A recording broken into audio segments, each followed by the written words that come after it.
Welcome everyone to Unit 1 of the AAA module. I'm Mary, one of your AAA module leaders. This is a short video to give you an overview of what's covered in Unit 1. Unit 1 covers the following key concepts in auditing: the 5 elements of an assurance engagement, the 2 levels of assurance, the key requirements when conducting an audit, and the overall audit process. We will constantly refer to these key concepts throughout the AAA module and build on them as you progress throughout the module. Let's now summarise each of these concepts for you. This diagram shows the 5 elements of an assurance engagement. We'll go through the 5 elements using a common scenario, which would be an audit of a listed entity's financial statement. The first element is a 3-party relationship. The 3 parties are the responsible party, that is the party responsible for the financial statements, which would be the directors in our example. The intended user of the financial statements, say the shareholders, and the practitioner, that is the auditor of the financial statements. This 3-party relationship underpins the purpose of an audit, which simply put is to increase the confidence of users in the financial statements by having an independent party check them. The second element of an assurance engagement is the underlying subject matter. In our example, this would be the listed entity's financial statements. The third element is suitable criteria. So if the financial statements are the subject matter being audited, then the suitable criteria would be the International Financial Reporting Standards, which the auditor would use to check the financial statements to and determine whether they are materially correct. The fourth element is evidence. The auditor needs to obtain sufficient appropriate audit evidence. This evidence is necessary to enable the auditor to form an opinion over the financial statements. The fifth and final element of an assurance engagement is the assurance report. So after all the audit work is done and sufficient appropriate audit evidence is obtained, the auditor will issue the independent auditor's report on the financial statements. Assurance engagements are divided into 2 types: reasonable assurance engagements, which are audits, and limited assurance engagements, which are reviews. Using our early example of an audit of a listed entity's financial statements, it is important to note from the outset that an auditor cannot provide absolute 100% assurance that the financial statements are materially correct. The highest level of assurance that an auditor could provide is reasonable assurance. The higher the level of assurance, the more evidence required by the assurance practitioner to be able to express an opinion or form a conclusion. So you can see from the diagram that an audit would require more work and the need to gather more evidence than a review. Now remember the overall purpose of an audit. So the more confidence the users expect from the financial statements, the higher the level of assurance that will be required and therefore more audit work required. This level of confidence is also reflected in the form and wording of the assurance practitioner's report.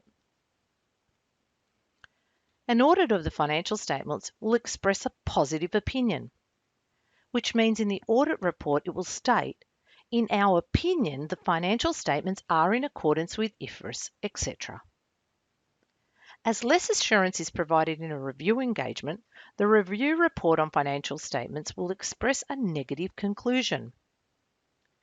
That is, nothing has come to our attention that causes us to believe that the financial statements are not in accordance with IFRS, etc. Note the fundamental difference here.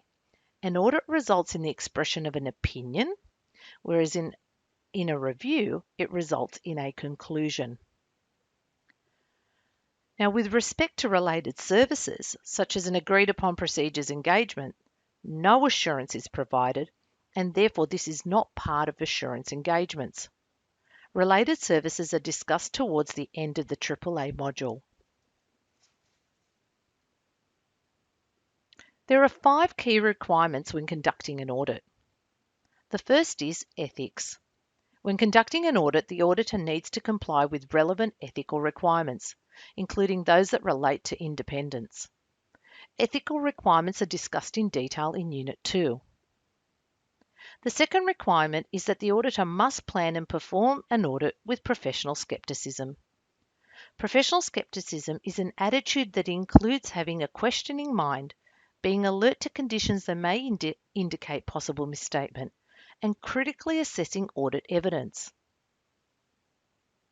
The third requirement when conducting an audit is that the auditor needs to exercise professional judgment. Interpreting the requirements of the International Auditing Standards and making informed decisions throughout the audit can only be made with the application of appropriate knowledge and experience. It therefore makes sense that for areas which are greater risk and often more complicated in audit, you would assign more experienced staff who would have the required knowledge and experience. For the auditor to be able to express an appropriate opinion or conclusion, the fourth requirement is necessary. Sufficient appropriate audit evidence will need to be obtained to allow the auditor to express an opinion. Sufficient means, does the auditor have enough evidence to be able to express an opinion? And with respect to appropriate, is the evidence that has been obtained both relevant and reliable? By relevant, we mean that the evidence gathered is directly related to what the auditor is testing for. The evidence needs to also be reliable. Obtaining evidence from clients' internal documents is less reliable than external sources.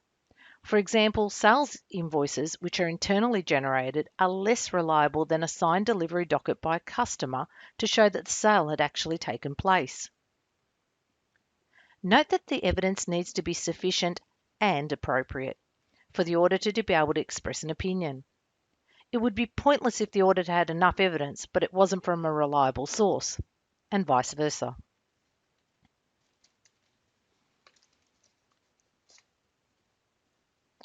Remember that this key requirement when conducting an audit is sufficient and appropriate audit evidence and audit risk. We'll now discuss audit risk. Simply put, audit risk is the risk that the auditor expresses an incorrect opinion. Obviously, that would be a very serious concern, hence why auditors always aim to keep audit risk as low as possible. Note, however, that it's not possible to eliminate audit risk entirely, because as mentioned earlier, an audit engagement provides reasonable assurance, not absolute assurance, and therefore the auditor would not test 100% of the transactions or amounts that make up the entire financial statements. Audit risk is shown as follows in the audit risk model and is a function of three factors: inherent risk and control risk, which are the two elements of the risk of material misstatements, and detection risk. These concepts will be discussed in more detail in Unit 3. The final key requirement when conducting an audit is to conduct an audit in accordance with the International Auditing Standards.